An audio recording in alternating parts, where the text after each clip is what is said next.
Salut les gros bidous, bienvenue dans la deuxième partie de cet entretien avec l'artiste La Violette qui vient nous présenter son tarot ultraviolette qui est en précommande sur Kickstarter jusqu'à la fin de ce mois de janvier 2023. Voilà à quoi ressemble la campagne sur Kickstarter que je soutiens et j'espère que vous la soutiendrez aussi.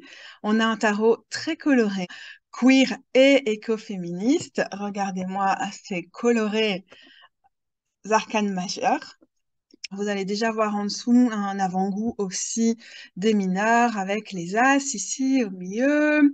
Avec, voilà, ici on a aussi les figures qui vont être renommées, qui nous montrent bien toute la représentativité, toute la recherche de représentativité qui existe dans ce tarot. Ça va être un tarot d'une grande beauté et d'un très grand intérêt pour toutes les personnes qui sont écoféministes et ou queer ou qui sont intéressées par ces questions. N'hésitez pas à commencer par la première partie de la vidéo où la Violette nous présente déjà toute une série de cartes, nous parle de sa démarche, nous parle d'où elle vient pour créer ce tarot. Yes! Ok, on commence alors? Et hop. Et voilà, merci d'être revenu parmi nous pour qu'on ait l'occasion de parler de ton tarot ultraviolette en deux parties. Et je me demandais, est-ce que ça t'embête pas de commencer par nous parler de ton projet artistique en général, parce que tu utilises Ouais. le concept de care divinatoire. Et Oui. jusqu'ici, on n'a pas du tout parlé de ça. Et donc, c'est quoi ta démarche et en quoi ça s'articule avec ce que tu essaies de nous ramener dans le tarot qui est bientôt disponible? Euh, c'est une question à laquelle je pourrais répondre de plein de manières, mais oui, peut-être juste faire une petite définition de c'est quoi pour moi le care divinatoire. C'est un terme qui m'est venu vraiment spontanément pour parler de mon travail avec le tarot. Ça fait plusieurs années que je tire les cartes dans différents contextes.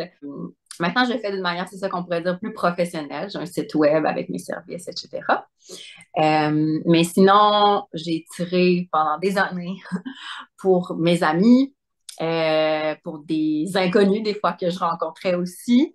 J'ai fait aussi souvent des soirées qu'on pourrait appeler de community care à l'université, au bon vieux Café des Arts, où j'ai beaucoup traîné pendant mon baccalauréat.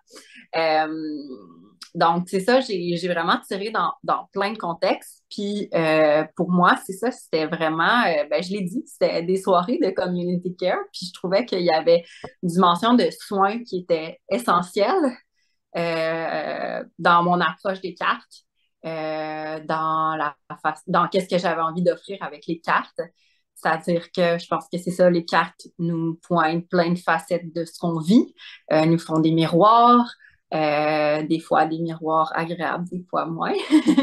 Euh, mais il y a vraiment une dimension de soin, quelque chose de très thérapeutique pour moi qu'on peut aller chercher avec les cartes. Puis d'appeler ça du care, pour moi, c'était faire un petit clin d'œil à la réappropriation de ce terme-là par plein de féministes.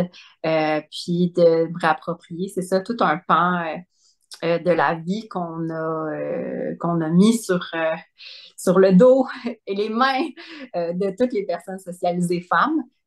Puis, comme moi, comme personne socialisée femme, de me réapproprier cet espace-là, ça devient une forme d'empuissancement. Puis, tout l'aspect divinatoire, c'était important pour moi ben, c'est ça, de me le réapproprier aussi dans une vision un petit peu plus, un peu moins serrée qu'on peut se faire des gens qui tirent les cartes. Euh, c'est ça, je pense que je l'ai mentionné plus tôt, mais je viens d'un background académique. Fait qu'on dirait que comme quand j'ai commencé à tirer les cartes, j'étais un peu euh, ben, disons que je me calquais plus sur l'approche psychologique, tout en admettant quand même la dimension magique qu'il y avait dans les cartes qui est importante pour moi. Mais un mot comme divinatoire, je pense que ça me faisait peur. Puis, un peu comme la sorcière Sarah dit, des fois, il y a des mots qui nous prennent à rebrousse-poil, puis on a besoin de se les rapproprier justement parce que ça crée, ça défait un peu l'ordre de nos pensées.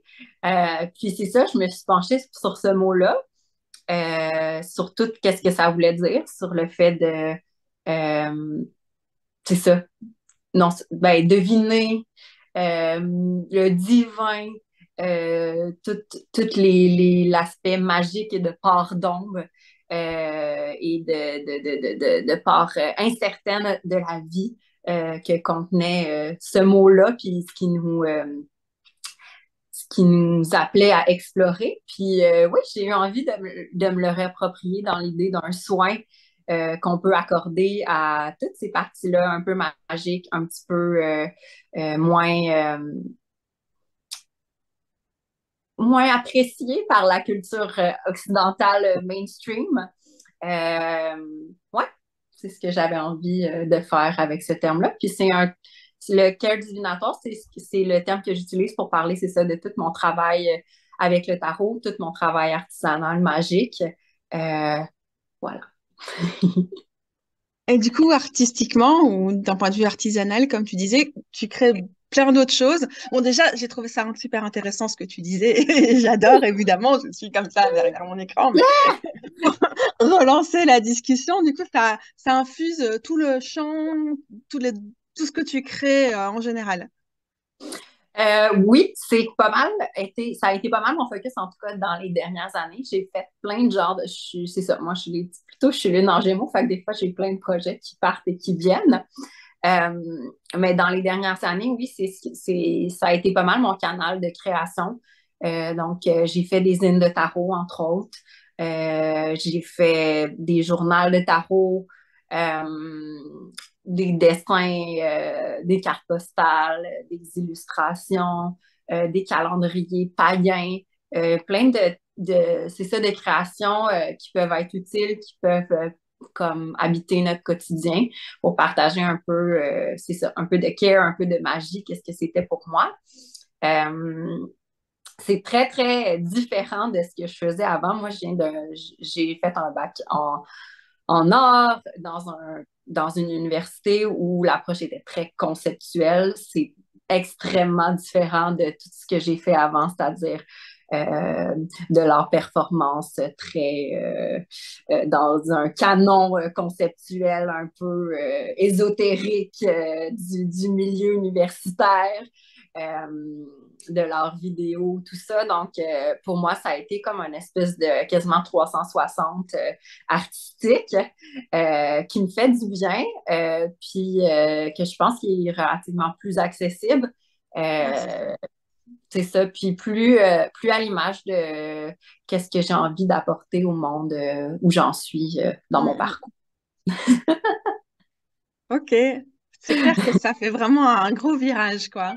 Ouais, Mais c'est vrai que c'est chouette. Et puis, le format zine, ça reste un truc, moi, je reste tellement attachée à ça parce que c'est vrai qu'il y a moyen de s'exprimer d'une façon déjà tellement moins formelle, tellement débarrassée, en fait, des attentes, que ce soit artistique ou en termes d'édition et tout ça aussi. Et puis, ça permet de circuler beaucoup plus librement aussi. Ça nous permet de dévier notre attention des réseaux sociaux, déjà, rien que ça, c'est super oui, important. Et tu vois, moi, j'ai un blog, mais là, j'ai super envie de recommencer à faire des zines parce que c'est vrai que le blog reste dans cette espèce d'esprit de consommation d'informations qu'on a sur Internet.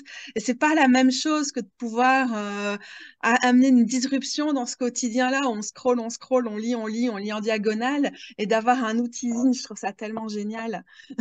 oui, Puis tout le reste, quoi, les absolument. journaux et tout, pardon. Oui, absolument. Puis le faire imprimer à la maison, ou comme l'acheter papier, puis l'avoir avec nous. Moi, j'ai ma petite bibliothèque. C'est comme, ça devient aussi, les zines, ça devient des compagnons aussi Mm, dans notre pratique magique, qui est le fun à avoir justement, c'est ça, hors des réseaux sociaux puis de l'écran, là.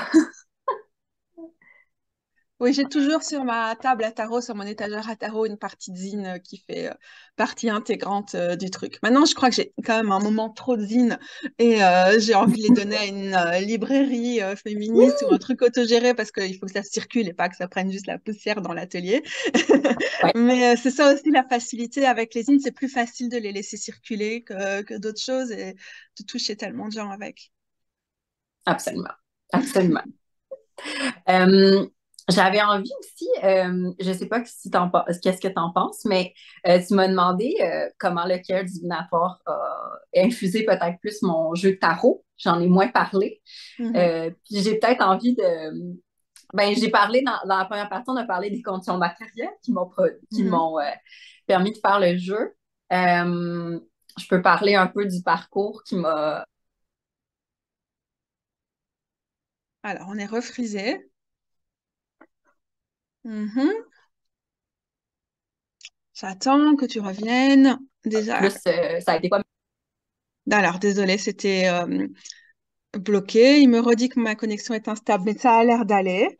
Donc, tu disais que tu avais envie de parler du parcours, et puis là, ça a Ouais, tu été. m'entends? Voilà, je Ouais. t'entends. Ben, de parler de mes circonstances de vie qui m'ont amené à faire le jeu. Euh, c'est ça. Moi, dans le fond, je vis avec un syndrome post-traumatique complexe. Je vais avoir 30 ans. J'ai vécu au moins 4 burn-out dans ma vingtaine. Donc, je vis des phases avec beaucoup d'anxiété, puis après ça, des phases dépressives. Euh, j'ai fait un bac en art, j'ai fait une maîtrise en sciences de religion avec concentration en études féministes. J'ai été beaucoup dans le milieu académique, qui est un milieu extrêmement difficile dans lequel évoluer, surtout quand on a des handicaps. Puis j'ai fait une dépression majeure après ma maîtrise et j'étais dans une situation financière extrêmement difficile. Ça a pris plusieurs mois. Puis c'est vraiment la subvention que j'ai trouvée pour faire le tarot qui m'a un peu sauvé la vie. Donc, c'est un peu comme ça que je me suis aussi offert du care. Fait que moi, j'avais envie de parler de cet aspect-là du jeu. J'ai eu envie de faire ce jeu-là pour me guérir un peu, pour me reprendre le dessus après ma dépression. Euh, puis c'est ça, j'avais envie que le processus, en fait, a été aussi guérisseur que j'espère ce que j'ai créé comme objet. Puis c'est ça, je pense que c'est important de le mentionner. C'est un projet pour lequel, c'est ça, j'ai eu des conditions matérielles idéales, mais qui m'ont permis aussi de prendre soin de moi. Là, je peux travailler à mon rythme. Je peux prendre des pauses quand j'ai besoin, travailler sur d'autres petits projets sans objectif fixe si j'ai envie. Euh, mais ouais, c'est ça. C'est aussi un processus qui a été extrêmement guérisseur. Je pense que les derniers mois de ma vie ont tellement... j'ai jamais en fait été dans une posture de travail qui a été idéale à ce point-là pour moi.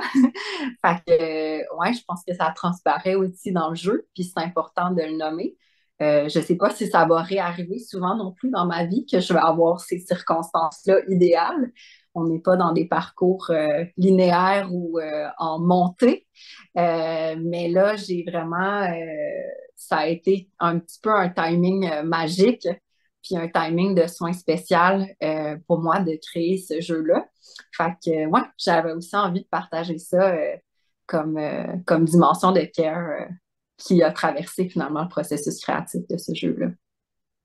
Bah, j'espère que cette bulle d'air, elle va quand même pouvoir continuer à se retrouver dans la structure du travail parce que c'est tellement important de pouvoir créer, travailler sans avoir une pression non-stop et de aussi, bah, c'est ça le care, quoi, c'est de pouvoir penser le collectif, les créations, les co-créations et puis aussi avoir un espace de guérison dans un monde qui est extrêmement violent et et waouh, ça me touche beaucoup de t'entendre dire ça parce que je sais pourquoi ce tarot me parle autant et je sais que quand je vais l'avoir dans les mains, ça va créer, je vais sentir ce lien et tout ce que tu as mis. Et c'est ça aussi le care, hein, c'est faire du lien, c'est nouer ces relations. Et quand tu nous expliques ce que tu as mis dedans, on sait qu'on peut s'attendre à le trouver tellement vibrant dedans. Donc, euh, il y a tellement de douceur dans tout ça, quoi. Merci! Merci. Mais ouais, j'ai hâte de voir comment ça va être reçu par les gens avec les cartes aussi dans les mains. J'ai hâte de Mhm. t'entendre aussi comment ça va vibrer avec toi quand tu vas être reçu, quand ça va être reçu pour toi. Mais ouais, j'espère que c'est ça, c'est vraiment mon intention que ça soit aussi guérisseur pour les autres que ça l'a été Mhm. pour le processus de création. Ouais, est-ce que puis ce que tu racontes maintenant, ça permet de comprendre pourquoi dans la première partie, la vidéo, tu nous montrais aussi le diable comme une de tes cartes préférées, avec toute cette dimension de réappropriation, de guérison et tout ça. On sent bien maintenant encore plus en entendant ton parcours à quel point c'est une carte emblématique du jeu et que c'est aussi emblématique de ta démarche d'avoir ramené ces aspects-là du diable plutôt que certains autres qui peuvent être parfois pas aussi émancipateurs et doux et proposant des alternatives, quoi. Parce Absolument. que le diable pourrait aussi être le rythme capitaliste qui nous mène au burn-out. Sauf que ce Oui! qu'on voit là, c'est cette dimension, elle est là, mais on a directement aussi la dimension du soin Le et de soin. l'écoute de soi et tout qui nous permet aussi de trouver une place à ça et à soi dans ce rythme-là et de briser hum, par une espèce d'acte magique et j'espère qu'on va peut-être sentir toute cette puissance magique dans les cartes elles-mêmes une fois qu'on les aura dans les mains. Un autre monde est possible. Oui! Oui, ça, et on le construit par le travail sur nous-mêmes, puis ensemble, plus fort. Est-ce que maintenant on Euh, peut quand même passer aux arcanes mineures? absolument. J'avais envie de commencer avec les figures. C'est ce que j'allais dire au Parce que moment où j'ai dit arcanes mineures. Je me suis dit, mais non, les figures, en plus tu les as toutes maintenant. c'est ça. J'ai décidé, en fait, de ne pas utiliser les termes classiques et royal pour les figures. J'ai choisi des noms personnels. D'ailleurs, dans le fond, chaque jeu vient avec une petite carte Mhm. qui nomme les équivalences. Puis j'ai aussi choisi une iconographie propre à chaque carte des figures. Donc, les pèlerins, c'est l'équivalent des valets. Puis, c'est des personnages qui sont près du sol. Les mystiques, ce sont les reines. Et c'est des personnages qui se tiennent debout et entrés sur les cartes. Les prophètes, prophétesses sont l'équivalent des rois qui sont élus en compagnie d'un animal, donc en communion avec un animal. Et les guides sont l'équivalent des cavaliers, qui, eux, sont en mouvement, puis sont avec non des chevaux, mais des objets avec des roues qui permettent Mhm. de bouger. Donc, je peux peut-être en montrer quelques-unes. Ouais, J'ai j'adore déjà guide celle sur qui est au dessus. sommet là. Je la trouve vraiment Oui, magnifique cette carte. ouais, Ah, elle les me fait guides. rêver du tarot, là. Yes, hein? Une Mm. super butch sur son skate. Ouais, C'est ça envoie du c'est- lourd, j'adore. Ouais! Ouais, donc j'ai vraiment aussi, ce que j'aimais avec les guides aussi, c'est de montrer plein de façons d'être en mouvement. Comme là, ici, le guide de coupe, c'est un personnage qui a une marchette, donc qui est en mouvement avec des roues, mais peut-être pas avec la même vitesse que notre butch Mm, mm. en skate. Euh, ouais, donc j'ai choisi en fait pour les figures, c'est les cartes en fait dans les dessins qui sont les plus réalistes. Euh, dans le jeu, il y a beaucoup, surtout dans les mineurs, il y a beaucoup de corps fragmentés. Euh, mais pour les figures, j'ai eu envie vraiment d'avoir une certaine diversité corporelle. Mm, mm. Puis ça l'a passé par un choix de faire des dessins un peu plus réalistes. On avait la prophète prophétesse d'épée qui était avec un faucon. Mhm. Ici, de coupe avec des Hello. loutres. Ah. Euh, ici, celle de pentacle avec des écureuils. Alors, on va attendre un peu pour mieux la voir parce que l'image est frisée. Ah, voilà. OK. Avec des écureuils. Dans scène automnale. Puis de bâton avec des Salamandre. salamandres. Ouais. Voilà. Ouais, on a aussi, on le voit peut-être en gros, mais le personnage a un tatou de salamandre médiéval aussi sur son, OK. qui est associé au feu. C'est aussi quelque chose qui a été important pour moi dans le tarot avec la dimension écoféministe. je me suis vraiment concentrée sur dépeindre en fait des paysages ou à montrer des animaux qui étaient présents sur le territoire dans lequel j'habite. J'avais envie qu'il y ait cette dimension-là un peu locale, puis l'observation de la nature, c'est quelque chose d'important pour moi. Donc, ça aussi, ça paraît dans le jeu. Donc, on a les mystiques ici, comme je disais, debout, en communion avec leur élément.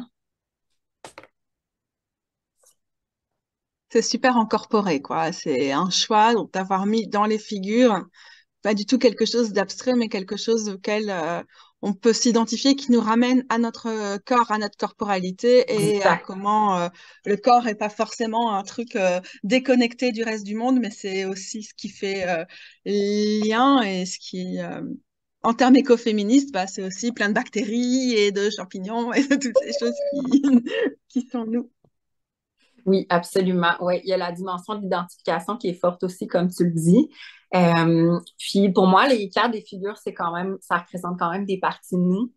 Fait que je pense que la dimension d'identification est d'autant plus importante avec Ouais, ces cartes-là. La dimension de connexion corporelle, je pense qu'elle est importante. absolument. Les pèlerins, comme je disais, sont près du sol. Donc, ici, on a un Et les pèlerin de vallées, Pan. du coup, Oui, exact, ouais.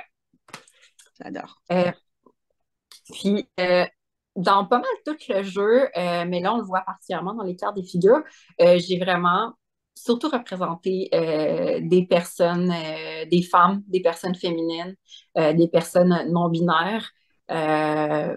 C'est ça, les gens ont des looks qui peuvent être queer de plein de sens. Mais c'est ça. L'idée, c'était quand même qu'il y a que les femmes et les personnes de la diversité de genre puissent se reconnaître avant tout dans les dessins. Mm, Donc, mm. celui-là, ces derniers, c'est un petit autoportrait d'ailleurs, quand je porte mes lunettes en petit pèlerin Ok, de passant. elle est géniale. Ah oui, voilà.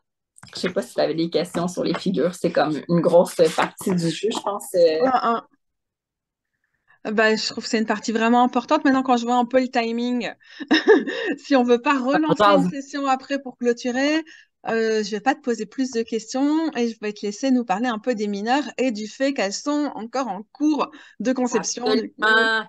Oui, ouais. Ouais, c'est ça. Les mineurs, je dirais, c'est la partie du jeu. J'ai eu un petit peu plus de difficulté à conceptualiser, à avoir une cohérence visuelle. Euh, je suis encore en train de travailler sur différentes suites. La suite de Coupe, ça a été très facile. Elle est terminée. C'est celle qu'on peut voir sur le Kickstarter, Ouais. d'ailleurs. Ouais.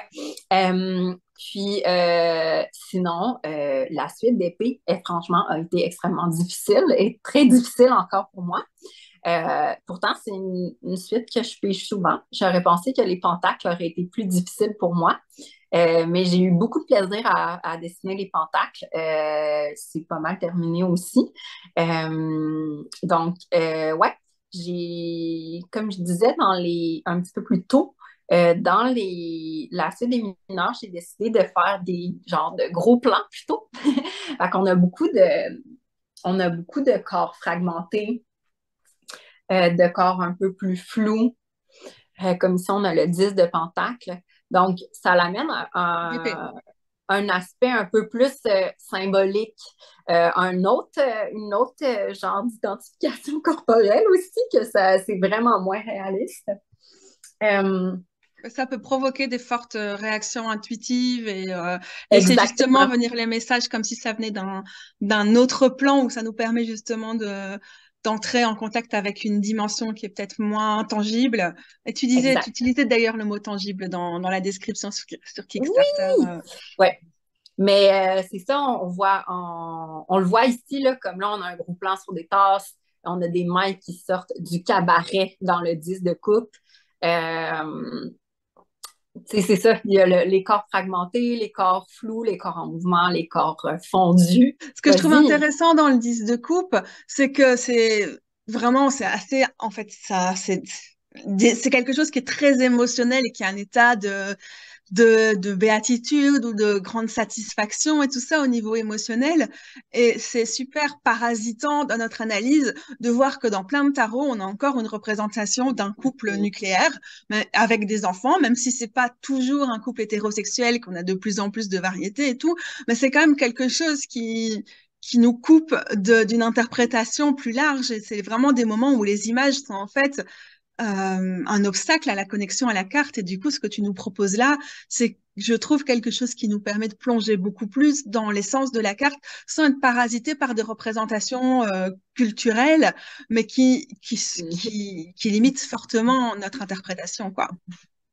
Tout à fait. Puis le 10 de couple très classique, là, en tant que personne queer puis polyamoureuse, tu sais, je veux dire, pour moi, ça représente juste un idéal culturel que j'ai peut-être internalisé. C'est généralement ça.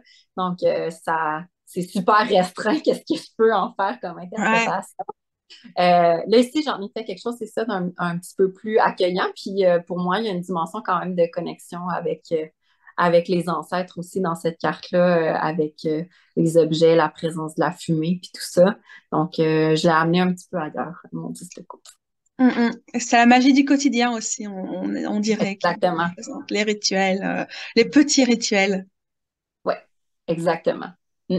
Les petits rituels qui nous lient ensemble, puis qui créent du lien. Donc, ouais, ça ressemble un peu à ça, les mineurs. Ici, chez le deux de coupe, c'est la première carte que j'ai dessinée sur la tablette, celle-ci. Fait que, elle a beaucoup évolué, mais c'est une carte aussi que j'aime bien qui parle plus d'autocompassion ici que d'amour romantique, comme dans plusieurs représentations un petit peu plus conventionnelles. Mhm. Mineur, que j'ai choisi vraiment Attends, des ça a frisé, tu reviens progressivement à la vie. Voilà, on dirait que c'est bon. Je te vois bouger de façon plus fluide. génial. Je parlais de la palette, en fait, des cartes. Donc, chaque suite a une palette de couleurs qu'on retrouve dans les majeurs et tout ça. Mais j'ai choisi deux couleurs que je superpose pour les mineurs. Dans la coupe, c'est le vert bleu. Donc, visuellement, les cartes sont faciles à identifier. Euh, j'ai pas marqué coupe sur Mhm. les cartes des mineurs. J'ai seulement inscrit le numéro, mais je pense que visuellement, ça va être quand même facile à Ouais, retrouver. avec les codes couleurs en plus des C'est symboles. exact, exact. Donc, on a ici les épées. Ça, c'est peut-être des versions que je vais retravailler. Ici, on a les pentacles. Mhm. Quand même une palette différente. J'ai pas imprimé d'épée, mais on voit quand même un peu ici les couleurs. Donc, c'est ce que ça ressemble pour les mineurs. Merci. Je vais pas te poser beaucoup plus de questions parce que je vois au minuteur là qu'il nous reste 3 Ouais, minutes 20, donc je vais pas essayer de te lancer sur un autre sujet très précis. Et quand je regarde ma liste de questions, je pense qu'on a vraiment fait le tour. génial. Donc voilà, c'est vrai, c'est un peu abrupt, mais je pense que pour 3 minutes, ça sert à rien d'essayer de relancer un truc. Non, C'était vraiment super intéressant. C'est incroyable tout ce qu'il y a tout ce qui vient dans la création d'un tarot et les recherches, les tâtonnements, la réflexion et puis bah, l'aboutissement dans les cartes. C'est euh, c'est tellement chouette, mais t'entendre en parler, ça me fait dire ah c'est quand même dommage qu'il n'y ait pas un livret d'accompagnement parce que oui, c'est tellement passionnant de t'entendre dire ce que tu as voulu mettre dans les cartes. Donc, j'espère qu'il y a quand même des moments où peut-être il y aura des zines qui seront disponibles sur ta boutique ou d'autres choses parce que ce serait génial d'avoir cette clé d'interprétation en plus. Et puis même, t'as mis tellement de toi qu'on a l'impression que c'est aussi juste tellement passionnant en fait d'entendre ce que une artiste ramène dans ce processus de création. Mais bon, oui. j'espère, je croise les doigts pour qu'un jour peut-être on puisse te lire ou t'écouter plus sur ces cartes. Mais en même temps, je reste persuadée qu'elle parle d'elle-même. Ben, je pense que oui, elle parle d'elle-même, mais c'est sûr que c'est une possibilité d'écrire quelque chose. C'est pas exclu que je fasse un guide d'accompagnement ou que j'écrive quelque chose sur le tarot. J'aime faire des contributions écrites, mais je trouve que ça demande un jus vraiment spécial qui est différent que dessiner. Dessiner, ça me donne de l'énergie. C'est fou. Écrire, j'ai l'impression de me presser comme un citron. Fait qu'il faut vraiment que j'ai de l'espace pour le faire. Euh, c'est ça, on ne sait jamais. Peut-être qu'une maison d'édition va être intéressée à publier mon tarot puis que je pourrais faire un petit guide d'accompagnement par la même occasion. Ah, ce Jamais. serait vraiment génial. Franchement, je Ouais, croise les doigts. ouais, ouais. Et là, tout de suite, comme il reste presque pas de temps pour prendre congé, j'invite Ouais. vite les gros bidous à aller visiter la campagne Kickstarter et si possible à soutenir ce projet. Et si vous regardez la vidéo plus tard, à suivre tous les liens pour voir comment soutenir ce tarot. Et je te remercie. Merci la Violette et Merci à très bientôt. Et en fait, en vrai, je viens te recontacter tout de suite sur Instagram pour qu'on puisse clôturer et prendre congé nous, beaucoup. Ouais. mais on prend déjà congé des gros bidous. À bientôt les gros bidous et merci pour tout à tout le monde et surtout à toi la Violette. Merci de ton accueil, Katou. Bye bye! Merci.